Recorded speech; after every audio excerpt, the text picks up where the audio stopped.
Am I the asshole for returning my roommate's dog to the shelter? That one. Yeah. Okay, it's a little vintage, 2 years old. Ooh. A few months ago, my roommate decided he wanted to get a dog. I and my other roommates were fine with it, and I was excited, so I gave suggestions for a good fit for lifestyle and helped him search. I knew I didn't have time for a dog, but I was eager to reap the benefits of having one in the house that wasn't my responsibility. My roommate and I agreed that he was best fit for a low-energy adult dog that was small/medium due to space. Then he came home with a German Shepherd mix from a shelter. 6 months old, large, and very energetic. She was untrained and had separation anxiety. I did my best to help, making suggestions like getting her a crate so she could have her own space and could go in there when everyone was gone. I picked up food for him after my roommate ran out of what the shelter gave him and forgot to get more. I even exercised her when she got to be too much, taking her on walks or throwing balls. That was probably my mistake because almost immediately my roommate stopped doing anything for her. He basically abandoned the dog to me. He wouldn't buy her toys, wouldn't exercise her, wouldn't even come home to feed her or let her out after work. I talked to him several times, tried to get him involved, and tried to step back. But my other roommates were too busy and this guy would do nothing. If I didn't feed her, she wouldn't eat. If I didn't exercise her, she'd destroy the house and annoy everyone until someone shoved her back in her crate. It got to the point where my other roommates would come to me if they had issues with her, instead of her owner. Juggling classes and a full-time job, I was running myself ragged for a dog I didn't even want. So I gave my roommate an ultimatum. Take care of the dog or I would take her back to the shelter. My roommate laughed and said sure. And the next night, I stayed in town after work to eat out with friends instead of going home to take care of his dog like usual. I got home around 11 p.m. The poor dog was in her crate, covered in urine and poop. He hadn't been home all day and clearly had not let her out to go potty or have fed her. I was furious. The next day, I returned the dog to the shelter. I told them what had happened and showed them the pictures of the night before. They called my roommate and told him they had reason to believe neglect and were enforcing co-ownership to take the dog. My roommate was furious. The rescue blacklisted him from adopting from any of their locations. When I got home, he shouted at me, saying it wasn't fair and I should have told him I was being serious instead of stealing the dog. My other roommates, while happy the dog is gone, agree that it was an asshole move to move so fast and not to have made sure he knew I was serious. Am I the asshole? I'm supposed to get married to my fiance in 2 days, and I don't know if I should call it off. I'll try to make this short while I cry of sadness. I've been dating this guy since June of 2022, and in September of that same year, he asked me to be his girlfriend, and this past April, he asked me to marry him. So we've been engaged since then, and he came to Hawaii with his mom and dad, and with my mom and dad, my sister, and best friend. 90% of the time, he's a calm person. He opens the door of the car for me, kisses me every morning and every night. He's a gentleman and a very loyal and honest person. The other 10%, when we fight, he insults me. Fake, know-it-all, psycho, piece of shit, you don't give a shit about me, this relationship is a joke, and etc. Yesterday was our first day in Hawaii, and in 2 different occasions, his behavior in front of everyone in the table was intense and out of line. He started yelling just because we disagreed that not all Italians hate Americans. I'm from South America, and so it's my family, and he's from the US, but we all currently live in the US. And then at some point, my sister's boyfriend was like, it's always greener on the other side. And he started getting very passionate and saying, nope, it's not always greener. You are mistaken. Anyway, the whole conversation in the table was uncomfortable because he was way too intense. Even his mom told him to calm down. Then we went to the car and I asked him nicely to please chill and that his attitude made me uncomfortable. He started yelling at me saying I'm dramatic and overreacting because that's his personality. A couple of people from the resort asked me if I was okay after they saw the whole scene. Because by the way, he doesn't care about making scenes anywhere we are. He will yell and raise his voice whenever we are in public anytime we get into an argument. Anyways, that went away and he apologized to my sister's boyfriend and told him that's usually how he speaks to all of his friends. That is not an apology. After that, we were all at the beach, my part of the family and him, and his mom and dad were at the grocery store. We didn't check in our rooms yet because the room wasn't ready, but after hanging out at the beach for like an hour, he was ready to go, and I said, but your mom isn't here yet, we can chill a little longer. He got all stressed out and said he wanted to go to the room and started getting ready to go to Waikiki downtown and that everyone should do that. He was very pushy and also yelled again and got intense with the group and made us all leave and change so we can go to downtown. I told him when we were alone that he was being rude and pushy again and that he should apologize. After convincing him for a while that he was being rude out there, he texted my sister and her boyfriend again saying, "Sorry, I was all intense. Every time during this time of the year when my birthday is coming, I get emotional because I remember my sister, and that's not an excuse, but I'm just not in the best place." By the way, he lost his sister 6 years ago. He was 23 and his sister was 10. This isn't the first time he yells and behaves incorrectly and uses his sister as the motive for it. Then we were in the car with my mom and he wanted to apologize to my mom too, and this is where shit got ugly. He apologized to my mom and says how he wishes his sister was here in these important moments and that he is sorry for everything from today. And then my mom says, "Okay, your apologies are accepted, but please don't use your sister as an excuse. Respect her memory." She also said the way she respects my dad's memory is by always trying to be happy around the people she loves, because she knows he wouldn't want to see her cry every day or yell at us or anything like that. So that's the way she deals with my father's death.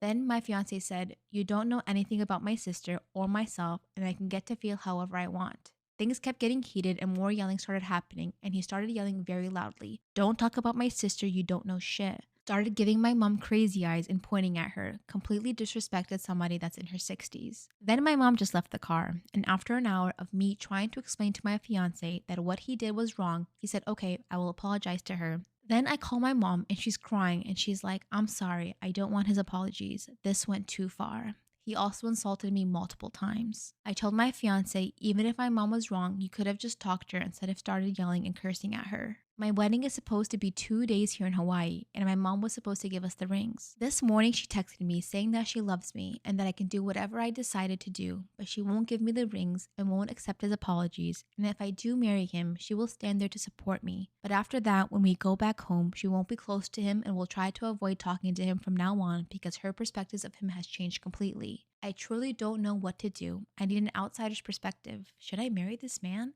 She has a small update. She goes, "Update. I've left the room and I'm now with my mom and my sister." Oh, what? She has another update. I canceled the wedding. I apologized to my mom for letting him speak to her like that. Even though I was telling him to stop, I could have been more serious about it. His mom understands my position and respects my decision. I'm really sad, but somehow I feel relief as well. I will try to enjoy the rest of this trip with my family and try to get past this. My mom is also relieved that I made this decision. My whole family is. This man needs therapy. He has a lot of grief that he needs to compartmentalize. Am I wrong for not wanting to give my younger daughter's future wedding fund to my older daughter's home deposit? Me, male 59, and my wife, female 53, have 2 daughters. Let's call them Rose, female 27, and Lily, female 24. They both earn roughly the same amount of money, which is quite a lot for their ages. Rose has a 2-year-old and a husband who earns a fair bit less, and Lily has a boyfriend who earns a bit more. They both inherited a big chunk of money from my mother, enough for a 10 to 15% deposit on a house they could buy. The thing is, Rose has always lived beyond her means, and certainly her husband's.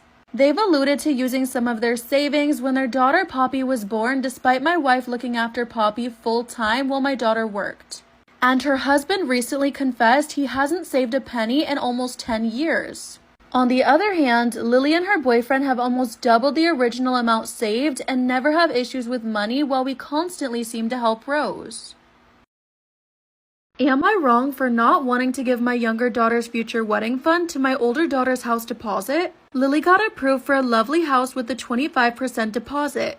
Rose had an offer accepted, but due to commuting costs and childcare, they could only get a mortgage for roughly half what they thought and only have 5%. So Rose asked Lily how on earth she'd been accepted on a bigger house as a younger couple. Lily was honest and told her how much they made as a couple and how much they were putting down, and Rose broke down. We paid for Rose's wedding and plan to do the same for Lily, but so far she's insisted she doesn't need the help. I want to keep the money so we can still offer it, but my wife wants to give it to Rose. Am I the asshole for refusing to help my husband get dressed for work? My husband is a healthy, able-bodied man. He works out 5 to 7 days a week, and because of weightlifting, he has very big shoulders and arms. He works in sales and wears collared shirts to work every morning for months on end. He wants me to help him button his cuffs on his sleeves. His excuse originally for not being able to button them himself was that he's too big to be able to do it. I called him out, saying that I think that's just an excuse because when I haven't been home, he's able to button them by himself. Now he says it takes him too long to button them himself, so he wants me to do it because I am able to do it faster. My issue with helping him button his cuffs are 1, I am not his mother and he's a grown man, and 2, I have a routine in the morning that I like to stick to. I drop off our son at school, then I go to the gym, and then do grocery shopping or errands. He gets upset if I refuse to come home to help him button his cuffs after dropping off our son at school. The days that this is most frequently irritating to me are the days that I have off from work. I work 3 to 4 days a week, and I get 3 days off when our son is in school to focus on myself, going to the gym, and getting errands done. Having to drive all the way home after dropping off our son at school cuts into some of my time that I can be getting other things done. Am I the asshole for refusing to help my husband button his cuffs on his dress shirt? He has me feeling like I'm being incredibly selfish for not wanting to help. Okay. Am I the arsehole for calling my daughter's dad spineless and his girlfriend creepy after what they decided to call their daughter? Story time. So, a little bit of context. I ended up falling pregnant with my daughter on a drunken hookup. I know it's not very glamorous, but that's the truth of it all. When we found out that I was pregnant, we decided that we would keep the baby and we would co-parent as friends. We were never a couple, nor did we want to be. 4 years ago, Steve met a girl called Amy and they ended up moving in together this time last year. She fell pregnant very quick and I've been extremely supportive where I can be. I've had a big chat with my daughter about it. I've told her that she needs to help out wherever necessary and to behave while she's there so that she's not making their life any more stressful. I also mentioned that I'd love our children to have a really close relationship despite having different mothers. I'm actually really happy that my daughter is getting a sibling because I didn't want any more children, so this kind of works out for the best. So 3 days ago, Amy gave birth and Steve texted me asking if I could bring our daughter to meet her. So of course I did exactly that. But then they introduced us to the baby. I was shocked. The name they used was my daughter's name. I'm done, I'm out. So Amy, the mum, didn't seem to have any sort of issue. She didn't think to let me know. We didn't have a conversation about it. But Steve, the dad, seemed very, very uncomfortable and he wouldn't even look me in the eye. So I was like, what are we playing at here? What's going on? At that point, Steve's dad was like, I'll take your daughter out. We'll go to the cafe. He was like, peace out, tap it out. Steve told me to not overreact about the situation and to calm down. While Amy, with the audacity, turned around and said, I don't really see what the problem is. It was just a pretty name that we liked. Original. And I was trying to work out if they'd named the child after my daughter. And Amy was like, nah, it was just a pretty name that we both really liked. Well, no shit, you really liked. You've already got a daughter named that, weirdo. And I was really trying to wrap my brain around this. So I was like, great, so what are we going to use as like her nickname? Like, is she going to go by her middle name? Like, what's going on? I very quickly just came to the realization that this was the name and they didn't see anything wrong with it at all. This is the most mad Steve and Amy have ever moved. I'm calling it right now. And that was when I turned to Amy. I was like, you're a creep. Steve tried to interject and like break it up. And I was like, you can't get involved. You are a spineless man. He then tried to tell me that our daughter could go by a nickname instead. Amy then called me a bitch and then asked the nurses to remove me. I got kicked out of the hospital. So what do you think here? Am I the arsehole? My husband confessed to me yesterday that he's in love with my sister in a drunken state. I don't know if I should take it seriously or if it's just a drunk thing. Yesterday we had our dinner with my sister and her husband and we all had a lot to drink. After my sister and her husband left, my husband and I had sex. Neither of us were tired, so we continued drinking a bit of wine, listening to music in the background, and everything was amazing, or so I thought. My husband was smiling and in a good mood. He's always like that when he's drunk. We talked about my sister and her husband. He just suddenly said, I'm so in love with sister's name. I said, what? He said, I'm so desperately in love with sister's name. What I would do to taste her lips. She's brilliant. He looked dreamy and was still smiling. I said, how drunk are you? He said, probably plenty. I was drunk too, but it still hit me like a ton of bricks. I just sat silent there, and he too was in his own world with a smile etched on his face, and he looked like he was a million miles away. This is when I went to bed. This morning, all the memories came rushing in, and now that I'm not drunk, it hit me even more what he said. I'm horrified, my heart is in pieces. He hasn't mentioned anything and is acting normal as if it's just another hangover. I don't know what to do now. He's always had a good relationship with my sister with mutual respect. Should I ignore his drunken comments? Was that him just being drunk? Should I wait for him to start talking? I'm not even sure what he remembers. And about the sex that we had, something was different. Even though I loved and thought it was the best sex of my life, he was different, passionate, tender, and loving, and he kept saying, "I love you. You're brilliant." P.S. My sister has always been modest and tomboyish, but she's lost 25 kilograms and has been working out for a year. She had a form-fitting red dress yesterday with red lips. She looks stunning, and we all gave her compliments about it. Imagine going to Target to buy a present for your partner only for it to be the last time anyone would see you alive. On June 2nd, 2007, a newly graduated 18-year-old named Kelsey Smith left her home in Overland Park, Kansas for a quick trip to her local Target. She was on the hunt to buy her boyfriend a scrapbook for their 6-month anniversary. Little did she know, someone else was also on the hunt. Kelsey never returned home and stopped answering her phone. People close to her grew worried and started looking around for her and checking for any car accidents. They found Kelsey's car in the mall across the street from the Target shopping center and called the police. She was nowhere to be found. Her car was towed to a crime lab for fingerprints and DNA while her parents and her boyfriend were questioned and cleared as suspects once their alibis checked out. This is when they obtained surveillance footage from Target. The video shows Kelsey entering the store, walking through the aisles, grabbing her things, and checking out and exiting into the parking lot. Then it shows her walking to her car, putting her things on the passenger side door, and then getting into the driver's side door. As they closely examined the footage, they noticed something strange. They noticed a man following Kelsey closely in the store while she was shopping and following her to the parking lot after she checked out. From the blurry footage from her in the parking lot, it looked like he approached her, forced her in the car, and drove off. Later, her car is parked at the mall and he exits the vehicle, leaving it there abandoned. His picture was quickly released to the public and tips came flooding in. On June 6th, just 4 days after she went missing, a tip came in about a man and where he resided. When taken to the police station, this man's name turned out to be Edwin Hall. Investigators show him a picture of Kelsey to gauge his reaction. He denies ever seeing her. That's when they show him the footage of him inside Target. He states that he was there but he never saw her. He offers up DNA, fingerprints, and anything else he could to help eliminate himself, which surprised investigators. When pressed further, Hall finally admits that he did see her and that she had great legs. This creeped them out and sent shivers up their spines. Finally, a break came when a local waitress reached out, stating that Hall was the same individual who had harassed her and skipped out without paying. Because of this, they were able to book him for the restaurant theft. Around this time, Kelsey's phone records became available and her last ping location shows her in the wooded area known as Longview Lake. This is when investigators search the area and unfortunately, they make a horrifying discovery. A nude woman fitting her description is found under a pile of branches, deceased with a nylon belt wrapped around her neck. DNA testing later confirmed everyone's worst fears. The victim was Kelsey. The examination of her body would reveal Kelsey Smith's dreadful and gruesome last moments. Crime Fanatic Friday Part 2, Kelsey Smith. After DNA testing confirmed the new body of the woman found in the woods was Kelsey Smith, further examination done revealed the sickening truth. She had been assaulted, sodomized, and strangled with her own belt. A thumbprint from the driver's side belt buckle in Kelsey's car was a match for Hall's fingerprint. Her DNA was also found on a stain inside the zipper flap of Hall's shorts. The chance that it could have been anyone but Smith's was 1 in 280 billion. Edwin Hall was then charged for her murder as well as her rape and sodomy. 18 months later, the trial began and Hall pleaded guilty to all charges to avoid the death penalty and also waived his appeal rights. During the trial, Hall admitted to liking Kelsey's legs and thinking that she looked like a 12-year-old, which is why he chose her. He admitted to following Kelsey to her car, running up to her when she opened the driver's door, and forced her inside by pointing an air gun to the back of her head. From Target, he took her to Longview Lake and committed the horrible acts to her while she was alive. Defensive wounds showed that Kelsey fought for her life. The afternoon Kelsey disappeared, a couple stated that they saw a man carrying a blue duffel bag exiting the wooded area and walking to a black pickup that had several wooden sticks stripped of branches and leaves in the back. On September 16, 2008, Edwin Hall was sentenced to life without parole for the murder of Kelsey Smith. He stated in court, "I can't find the right words to say today. I am so sorry for what I have done. That's it. That's all I can say." The 47-year-old currently remains in prison at the Hutchinson Correctional Facility serving out his life sentence. Since her death, Smith's family has started the Kelsey Smith Foundation to carry on her legacy. The goal is to educate young adults on how to avoid becoming crime victims.